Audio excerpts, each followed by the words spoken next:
አቀባበል አይረው የሊቢያ አይነት የጋዳፊ አይነት አቀባበል ያደርጋል እንደዚህ ሁሉ እርስታው ሾርት ሜሞሪያም ብሎናል አብይ አህመድ ቁራሱ نوران بعالجه أنا بزوج بوليتيكانيا بباجاجين مكينة أنا قابلاز بحال رئيس سمعني يفلت. مسوات كاو قاس جميلنا إني مسوات كفيلنا نقول. حسب حسب سبب فينا حسب فلا لا كله صغير. كنت إنسان أو كنات ذنايا إنسان يسق أنا لمعت زينولا. من يخون ذا عين الزبل عزيم جيرولنا. كيركم بقى بقولكم نكلن عخفر بلو أنت عبيكم كيركم قصصهم. كند صفريري أنا مخنياتو نهزو تقرأي زغفر قواقا إلي إذا حسب انت عايز لازق برأي حجي سكينة يو حق اسك فولي كوينو نعاقاتكم مزي السبع حجي لازي حجي انت عايز ظلو بتماساسال أنا قرم زولوني أنا قرم للنسي يرتراوكم مسلو دالي نمي ناسك مسلو دالي إرتراويان نايو علوم سب بتعميم دفوتو بتعميم دخبرو Good morning. سلام تعنا هبلي كما لهم كما يتقنيو كبراتن فتواتن تختاتلتي شدن رياكت سوان لو معنتي حدش فيديو حيزلكم مصي لكم مالتيو موداتا نسخات شير سبسكرايب ديركم نابزين زبصحكم مناسبات كا بتعمينا نمسجن مالتيو حدش ريتو نحرد عليكم كوينو ريتوتاتكم كتغلصو كل غزي نلابوكم مالتيو مهنياتو بزحات سبات دس زبل ريتو سلا تصحفولين بتعم خا كابتو ريتوتات تقديس زملصوم سلا زلون شدن لبام سب نزبلن حوي مالتي خمسة تريقوا زلهم أزي إذا مسكنك بتعميق أني لنا كبرون فتون حو نعمل لهم عن تبي حيزكم تسجلوا تلو خدمة بزحات نجارات علو خندس صومنا جن بزم قول على جمر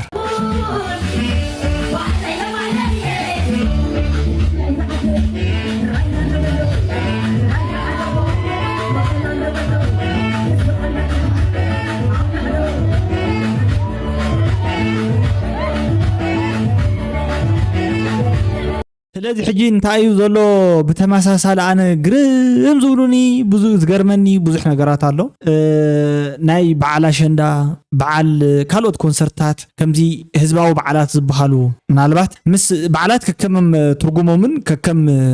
ንምንታይ ከም ዝበዓሉ ዘለውን ካሊ ናይ ትርጉም ኣፈላላይ ኣለዎም ናይ ገልታት ናይ ሰማዕታት በዓል ናይ ገለ ንድሕር ኮይኑ ከምዚ ዓይነት በዓላት ክተብዕል ትኽእል ኢኻ ማለት እዩ ብዙሓት ከዓ ብቀዳማይ እንዳገለጽኮ ዝመጻኹ ፕሮቮክስ ገብሩ ዝመስሉ ሓደ ነገራት ዘይረኣየሎም ፈጽሞም ድማ ክንረአ ንገብረሎም ሓደ ነገራት ከኣለው ክረኣዩ ንገብረሎም ሓደ መንገድታት ከኣለው ማለት እዩ ክንረኣይልና ዘይኮናስ ዞም ሕማቃት ነገራት ዝረኣዩሉ ቦታታት ከኣለው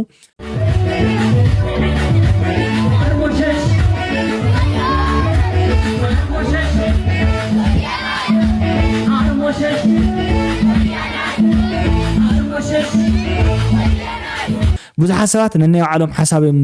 ኣብዚ ዝገልጹ ግን ብጠቕላላ ክንሪኦ ከለና መልእኽቲ ተቴማታት ሓደ ግዜ ኣብ ኣሸንዳ ብቀዳማይ ነገረኩም ነይረ ኣሸንዳ ማለት ናይ ኣሸንዳን ናይ ባህላዊ በዓላትን እዮም ባህላዊ በዓላትን ያታው በዓላትን ከዓ ምሳቶም ተታሒዙ ዝድረፍ ግጥምታትን ዜማታትን ስነቃላትን ተዘጎልሃሎም ብዝያዳ ጽቡቕ ዝበልኩ እዩ እዞም ሓደ እንታይ እዞም ሓደ ቀጥሊ ደሸዊት ጸላም ባይኺ ክንደይ ትጸልሚ ዋይ ባርያ ገለገለ ትብሉና ሰባት ማለት እዩ ወይካ ትብሉን ሰባት ንዓይ ፐርሰናል ትብሉን ሰባት ኣብ ኮመንት መጽኹም ብውሽጥ መሰጅ ትልኹለይ ብኢንስታግራም ኮመንት ትጽሕፉ ላይ ወይ ውሽጥ ዲኤም ትጽሕፉ ላይ ሰባት ገለ ብነብሰ ምትሐስሳውኹም ማለት እዩ ስምዕን እንዶ ኣነ ፈረንጂ የለ ይፈልጥ ደ ኣነ ፈረንጂ የለ ይፈልጥ زاغت زي حزي امصيكم انا نبذا تيك توك زي ويكاب زخون يكون محبراوي ميديا مالتي از حبر قربت زي از حزي امصيكم قريبه بكم انا فرنجي لي فلطني رايو زخنفر امن علو من يرخبو ابشو يطرح يزلو ان في حنفها في حياه مص ولا صعده تكون از كنفر زو اوريجينال كنفر زي ناتشورال كنفر زي انا طرح تعدليه نعي طرح عدلنا املاح مالتي از كلر زي از شوكولات حبر زي رايو لك ان زربا كمان طفيني ኤርትራውያን እኮ በነገራችን ላይ ተነግረኩም ኤርትራውያን ናይ ባዕሎም ሰብ ብጣዕሚ እንድፈቱ ብጣዕሚ እንዳኽብሩ እቲ ትግራዋይ ግን ብጣዕሚ ዝገርመኒ ነገር ተሓሊኹ በልዓክስ ይብሉ ሱዳን እቲ ትግራዋይ ግን በልዓክስ ኣብናቱ በፂሑ ቡዳ ድኸውን ከይትግረሙ እዚኣ ሓቅ ኣለኺ እዚኣ ሕጂ ትክክል ተዛሪባ ካብዚ ኩሉ ዓመታት ማለት እዩ ታመት ሕስሳድ ገለገለ ትበሃል ነገር ከም ኣይልና ምስ ሓዝናያ ኮይናትና ከተመው ንስኽን ተኸይድክን ተምሊጥ ክናስ ዝዓይነቱ ማለት እዩ ክንተሓሳሰድ ኣይግባን ክንመኻኸር ክንዋግዓሉ ክንረዳዳሉ ጥራሕ ዝግባአና ዝበለ መላኻኽታ እዩ ዘለና ኣነውን ብወገነይ ማለት እዩ እስኪ ንቐፅል ነቲ ናይ ቴሌግራም ናይ ከባቢ ሕማም ዘለዋ ሰባት እውን ኣለዎ ማለት እዩ من يخم مرحتنا تليجرام جروب من كوميتي ناي مقال يونيفرسيتي مهارو ولا ناي هايمانت مرحتنا تجراي ولا عبيت عدنا تجراي ولا من يخم مرحو ከምዚ ንሰምዖ ዘለና ማለት እዩ እንታይ ኢና ንሰምዕ ዘለና ሓደ ኣብ ልዕሊ ተጋሩ ዝኾነ ኔጌቲቭ ነገር ዝዛረቡ ሰባት ሲ ክዕፁ ዝኽእሉ ወይ ከዓ ከምዚ ጥርዓን ኣተኻኺቦም ሲ ክዓፁ ዝኽእሉ ሰባት ወይ ከዓ ክዓፁ ዝደልዩ ሰባት ኣብ ቴሌግራም ቻናል ክኽፈት ተባሂሉ ጽቡቕ እዩ ሓሳብ ግን መን ይኽመርሖ ዝብል ኣባሃላ መስሓቕ ኮይና ረኺብናዮ ማለት እዩ ምኽንያቱ ኣብዚ ሕጂ ሰዓት ኩሉ ሰብ ጎጠኛ ኮይኑ ናይ ባዕሉ ጥራሕ ብምሕሳብ ዝጀመረሉ እዋን ነንባዕሉ ጥራሕ እንዲዩ በቃ ሓለፋ ገይሩ ዝወስድ ዘሎ ስለዚ መን ተመሪሕዎ እዩ ነቲ ግሩፕ ሲ ትክክለኛ እንታይ ዝበሃል ክኸውን ማለት እዩ ወይ ከዓ ነቲ ቻናል ሲ መን ተመሪሕዎ እዩ ብኣግባቡ ተመሓዲሩ እቲ ዝተባሃለ ሽቶ ክወቅዕ ክንደየናይ ዝኣክል ኣብ ከባቢነት ከም ዘለና ዘረድእ ዘረባ ስለ ዝኾነ ዘምጻኽዎ እዩ ኣመና ከዓ ወሪድና ስለ ዘለና انت زين وردي حيش زبل املها تايزلني قداماي نادي سرح مني ترالك اتوم انصار اوالدنا تسيوم زلو نساتمي توم بحاشش طلق هيوت البو بقى اسخيلو منين بقى اني ارتراخو مسلو زدلي غلا اتزغر ما كان غرسي انس ولا انا ابنت نبلسك خزاربسي نعيس كل يتعمل لي مخنياتهم كال اطرف تردي خاني ولا اتلهجا خما نايدي اتا اب ارترا توليدا زعابيت لهجا لني ولا خمي لخزارب كما سيت عملي نسومسي نمنكم مسلو سكدلي نيرتراخو مسلو دلي نميناسك مسلو دلي እንታይ ሞ ይኽብለካ ሚናስ ሕጂ ሁከተኛ ኣብዚ ማሕበራዊ ሚድያ ንሕና ንፈልጠካ ኣጋጣሚ ንፈልጠካ ተም ንፈልጠካ ሰባት ስራሕና ስለዝኾነ ንፈልጠካ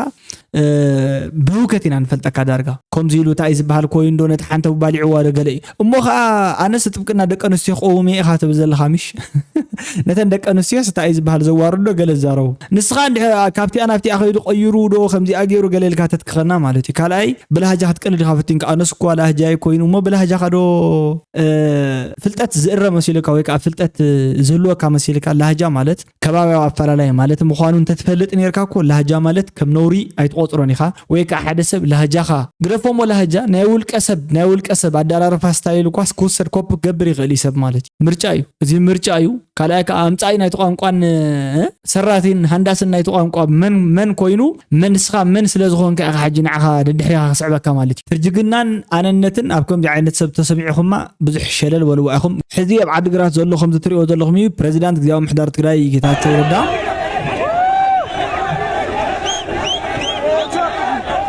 አቀባበል አይረው አኔ ተቀባልነ ዘለን ዝብል አነ ሸምኩ አነ ባይዘው ፖለቲከኛ በባጃጅን መኪና ነቃብላ ዝባል ሪኤን ሰሚዕና ይፈልጥና እሽቲ ገለ ሆም ይግበር ነይሩ እዚ ጳጳሳትኩም ደውሎም ከሎ ዳያስፖራ አቀባበል አይገውም ስላል ሒዞም ግዛ ሒዞም ገለ ሆምታት እዚ ሃይማኖት ፈቅዶ ነገራት ኩሉ ፕራክቲስስ ብምግባር አቀባበል አይግበር ያቦና መጽዮም ይልካ ገለ አፖለቲካ ግን ኮም የለን አፖለቲካ ዘሎ ናይ አዳራሽ አኺባሎ دقيف كان تقايم كان سلفي كايد مراحي تمديولنا الكاغن بطرمبان بغزعنك اولا سبعي كنت بتعنو ديو يقول والله انت يكون غيرو قدبو خالد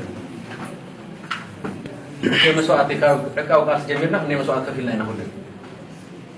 بقلبت لا يكبري زي اجراي سو قلنا هرينا انت واحد حدا جايز توصل الملكات حماقين الحواكم يدلل تري ولا تلزم كمان زي دو كبللو دو يكون زل ثم دولكم حاجر ناس مستحيل على سبر او زل ነገር حمس احنا ندلل خالي افلالي حساب زبال يلن حساب زحسب سبب فنا حساب افلالي كله زغل درجه كركر اي سل መንግስት ረኪቦም መጽዮም ብዘይ ፈቃድ ፕሪቶሪያ ዝባል ፈሪሞም መጽዮም ዝብል ግን ድሕሪ 2 ዓመት መስማዕ ስለ ዝጀመርና ኢና ሕዚ ደዋይ ወፅና ዋ እዚያስ ዓገብ ትባሃል ኣለዋ ናብ ዝብል መጻና እምበር እዚ ዝባል ኣነ ንህዝቢ ትግራይስ ኣብ ዝሓሸ ነገር ከውፅሐ ብዝብል ተንሟገትሞ ዙርያ ግዜና ተነባኸን ነርና ህዝብና ይጥቀም በር ህዝብና ዝውዳይ ዝብል እምነት የብለኝ ስለዚህ ሕጂት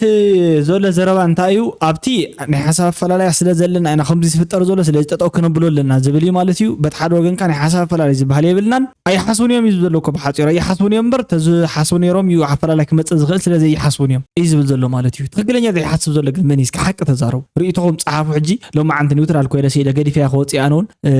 ምክንያቱ ዝሪኦም ዘለኹም መንገድታት ብምሎም ዘዕግቦ ኣይኮነን ናብ ሩዋሩዋ ዝወስዱ ስለ ዝኾኑ ርእይቶኹም ግን ንስኻትኩም አንብሩ ህዝባችን ወደ ናብ ንቡር ይመለስ ነው የሚል ወደ ነበርንበት ይመለስ ነው ሉዓላዊነታችን ይከበር ነው የተፈናቀሉት ይመለሱ ነው የተሰደዱም አሉ እኮ ሱዳን እኮ የሚያስታውሳቸው ያጡ እኮ አሉ እኮ ሱዳን ከዛሬ ነገ ወንድሞቻችን መሪዎቻችን ይመልሱናል ብሎ እንትን ሲል የአገሬ ህዝብ ደግሞ እንደዚህ አድርጎ የሊቢያ አይነት የጋዳፊ አይነት አቀባበል ያደርጋል እንደዚህ ሁሉ እርስት አድርጎ ሾርት ሜሞሪያም ብሎናል አብይ አህመድ ቁራሱ ኢትዮጵያውያን በሙሉ ወርፎናል ሾርት ሜሞሪያም ዋ ምንስ الناس ክንጠምት ንድሕሪት ምፍኽ የጥፍእ እምበር የን ጽሊ መኻን ይንበር ወላደ ይኮነን ምጽልዓ ይዕብል ንምንታይ ከዓይሰይ ሳይለንት ዝኸሰይ ከምቲ ዒሰል ኣብ ኩናት ዝበልናዮ ዒሰለይ ስልጣነ ልምዓት ዘይንብሎ ታይና ኮይና ተንሰበይት ዝብልኦ ዘለዋ ትማሊ ዒሰል ምሽልያ ነርና ክፋእ ግዜ ሕጂ ከዓ ንጽቡቕ ዘይንጥቀመሉ እቲ መንእሰይ ሲ እንታወት ስለ ዝኾንና ኢና እንታይ ኮይንና ኢና የን ዝብላ ዘለዋ ሓቅዶስ ሓስየን ኣነ ካብተን ሰበይቲ እዚአን ንላዕሊ ዝዛረብ ዝኾነ ይኹን ሰብ እንድሕር ኣሎ ኮይኑ ኣፈጨለ ወይ ከዓ ለመፅ ወይ ከዓ ብዙሕ ቃላት ከተውፀሉ ትኽእል እንተኮይንካ እምበር እቲ ቅንዕና እቲ ጽቡቕ ዘረባ ንሰን ተዛሪቦኖ ዘለዋ ማለት እዩ ጽቡቕ እዩ ትግራይ እዚ ፍትሕን ተሓታትነትን ከተረጋግጽ እትኽእለሉ ቁመና ኣይብላን እዚ ክውንነት እዩ እዚ ክውንነት እዚ ብዝግባእ ክንርድኦ ይግበአና ግልጽነት ህዝባዊ ቅቡልነትን ኣመኔታን ከምኡውን ዓቕሚ ዘይብሉ መንግስትን ጊዜያዊ ምምሕዳርን ሒዛ ፍትሕን ትካላውነትን ከተረጋግጽ እትኽእለሉ ቁመና ከም ዘይብላ ክንረዳዳእ ይግባ ዋና ነገር ግን ከነገረኩም ማለት እዩ አባና ከም ህዝቢ ሓንቲ ነገር ሕማቅ ልምድ ኮይናትና ተሪፋላ ማለት እዩ ዋና ሽግር ምጽያትና ዘላ ንሳ ኢለ ዝኣምን ኣነ ብናቴ ወገነይ ንሳያ ታሽግር ትፈጥረልና ዘላ ብተፈላለዩ እዋናት ንሳያ ታሽግር ትፈጥር ሓንቲ እያ ንሳውን ሓደ ውልቀ ሰብሲ በቃ ክሳብ መወዳእታ በቃ መወዳእታ ተኣምኖ ተምልኾ ንሱ ዝተዛረቡ ሓቂ እዩ ገለልካ ተዛረብ ሕጊ ገለ ነቲ ውልቀ ሰብ እዩ እንድሕር ዳኣ ተጣሒሱ ሽግር የለን ፍሬም ዘይብልካ እንድሕር ቀይድበት ኮይንካሲ ጋሪት ስዕብ በቅልስ እንድሕር ልጓም ዘይብላ ኮይናስ ናምቲ ኣትኸይድ ማለት እዩ ስለዚ ዓብይ ዕንወት እዩ ኣነ ከም ዝረዳእኒ ዘሎ ተኮይን ጥፋት እዩ ስለዚ ካብ ጥፋት ድማ ክንመሃር ክትእረም ድሕራይ ሰላማዊ መማረፅታት መንገድታት ንክትጥቀም ዘኽእሉ ሓይልታት ብምልኦም ፀንቂካ ትውድእ ገለገለ እዩ እምበር ትዘድሊ አንቱም ምሁራኒና ባህልቲ አንቱም ናይ ፖለቲካ ፓርቲታት ሓለፍቲና ባህልቲ አንቱም ኣብዚ ዘለኹም መራሕቲና ባህልቲ ናይ ሃይማኖት ቦታቲና እውን ንብል ዘለና ኩልና መን እዩ ከምዚ ዓይነት ዝበለ ዓዚም ገይሩልና ንህዝብና ከይንሓስብ ከይንፋቅር ፀላኢ ብዝመፀና ንሓብር ፀላኢ ስዕርና ኣብ ዝመፀናሉ ሰላም ኣብ ዝረኸብናሉ ድማ ንርእስና ንባላዕ ኣረ ንምዃኑ ከመይ ዝበለ ኣስማተኛ ከመይ ዝበለ መታተኛ እዩ ዓዚም ገይሩልና እንሄ ብጾቦና ኣባ ሰላማ ኣቡነ ሰላማ ዝተዛረበ ዘረባ ጽቡቕ ኮይኑሲ መወዳእቱ ግን ከመይ ዝበለ መታተኛ እዩ ከመይ ዝበለ ኣስማተኛ እዩ ዓዚም ገይሩልና እንሄ ዝብሉስ ንሕና እንድሕር ቦታ ሃይማኖትና ኮይኑ ኣስማት ዝበሃል የለ መተት ዝበሃል የለ ዋ እዚ ግብረ እንታይ ዝበሃል ተኮይኑ ግብረ ሕማቕ እዩ ከም ዘለዎት ግብረ እዚ ሕማቕ ግብሪ እዩ ምባልኩም ይኹም ግን እንታይ ዓዚሙና ዘሎ ከመይ ዝበለ ኣስማተኛ መተተኛ ኣስማት መተት ዝበሃል ነገር ንሕና ይንፈልጥና ብዙኾነ ግን ሓደ ኣብዘይ ስራሕና ስለዘይ ንርከብ ይመስለኒ እቲ ሽግር ኮይኑ ዘሎ ተበቦና እዚኦም ሕጂ ዝብልዎ ዘለው ከይድኩም ገስጽዎም ብውልቁኹም ከይድኩም በቃ ብውልቁኹም ንከለ ንዓኸፈር በልዎ እንታይ ኣብይኩም ማለት ከም ናይ መራሒ ሃይማኖት ኣቦ ዓይነት ብኸይድኩም ንገርዎ እንታይ ኣብይኩም ነቲ ህዝቢ ነቲ ዝቕበል ነቲ ሃይማኖት ማለት እዩ ንዑ ንገርዎ እንታይ ክገብር ከም ዘለዎ እውን ክፈልጥ ዋጋ ክፍልኒ እዩ ዝኸፈልክዎ ዋጋ ግን ክንዲ ጽፍረ ይርአና ምክንያቱ ንህዝቢ ትግራይ ዝኸፈልክዎ ዋጋ ኢለ ዝሓስብ ከምቲ ዝኸድናዮ እንተዘይንኸድ ነርና ከምቲ ሕዚ ፈሊጥናዮ ዝኔና ዝኣክል ኣይንፈልጦም እንቶም ፀላእትና ናይ ደቅና ውሽጢ ስለዚ ንሳ ንኽትፍለጥ ሓይለ ዋጋ ከፊሉ ንሳን ክትፍለጥ ደደቢት ዋጋ ከፊላ እያ ግን እመኑኒ ልብን ዘለዎ ትግራዋይ እተን ብለን ዝነበርና ABCD እንዳወልኩም ሄለ ሕመ እንዳወልኩም ሓደ ክልተ እንዳወልኩም እንዳቆፀርኩም ትርከብዎን ከም ዘለኹም ይኣምን እንታይ ስለ ዝገበረ ሕጂ እስኪ ናይ ሓቂ እስኪ ፍሉይ ኮይኑ ንዓኻትኩም እዚ ሰብኣ ሕጂ ታ ኣነ ብፍሉይ መልክዑስ ካብ በዓል ስታሊን ንታሪክ ዝሰርሐ ሰብ የለን ኣብዚ ሚድያታት ገለ ካብ ንሪኦ ንሕና ማለት ብዘይ መብረ 3 ዓመት 4 ዓመት ዝኸውን ሓደ ሰብ በቃ ድቃስን ገለን ዘየብሉ ንሕና ሶሻል ሚድያ ማለት እንታይ ማለት ምዃኑ ንፈልጥ ኣለና እቲ ቪድዮ እንታይ ማለት ምዃኑ ንፈልጥ ኣለና ብዘይ መብረ ዓይኑ ሓሚሙስ ዓይኑ ክሳብ ገለ መለታት ኦፕሬሽን ክሳብ ዝገብር መወዳእታ ህዝብና ግን ግድፍ ፈቢሉ ንዕኡ ልውጥ የብለካ በታ ሓደ ወገን እሞ ከይዱ ሃይለ ደደቢት ኢልኩም ሃይለ ደደቢት እንታይ እዩ ብዛዕባ ክልተ ሰባት እናተዛረበ ሙሉእ መዓልቲ ዝዛረብ ዝውዕል ሰብ እዩ በቃ ምንም ዝተፈለየ ነገር የብሉን ክልተ ሰብ እንዳልዓለ ሹም ይፅውዕ ይውዕል ሹሞም እንታይ ተረእሹ ሹም እንድሕር ዳ ሰብ ምልዓል ጀሚሩ በቃ ወሪዶ ኣሎ ማለት እዩ ታሕቲ ቦታ ኣሎ በቃ ተወዲኡ ሕጂ እኮ ኣነ ሃይለ ደደቢት ኢለ ልዒለ ወሪዶ ኣለኹ ናብቲ ቦታ ግደፍዎ በቃ ከምዚ ዓይነት ሚድያታት እዚኣቶም እንታይ እዮም ዝበሃሉ እዚኦም ሳብጀክቲቭ ዝኾኑ ሚድያታት እዮም ንዝኾነ ውልቅ ዕላማ ትጥቀመሎም እዮም ኦብጀክቲቭ ዝበሃል ዕላማ ገለ ዝበሃል ነገር የብሎም ከምዚ ክንሰርሕ ኢና ፍቅሪ ክነምፅእ ኢና ሰላም ክንዘምር ኢና ሕጊ ክትከል ንቕሓት መንእሰይ ክውስኽ ንቕሓት ዝተምሃረ ሰብ ንስራሕ ብኸመይ ክትጥቀመሉ ይውዕል ገለገለ ዝብል ኣበይ ኮኑ ዝነጥ ከምዚ እንተዘይኸውን ፅቡቕ እየ ዝብለኩም ናይ ሎማዓንቲ ቪድዮ ነዚ ዝመስል ነይሩ ክሳብ መወዳእታ መደብ ስለ ዝተኸታተልኩሞ ኣብ መወዳእታ ድማ ሸረፈለዎ ስለትብሉን ናብ ካልኦ ስለተባፅሑን ኣዝየ ዘመስግን ማለት እዩ ለዋም ቅን ይኹነልኩም ቻው ድሓና ቀኒውታ Good light. نحن حضرت حواتي ما نطيب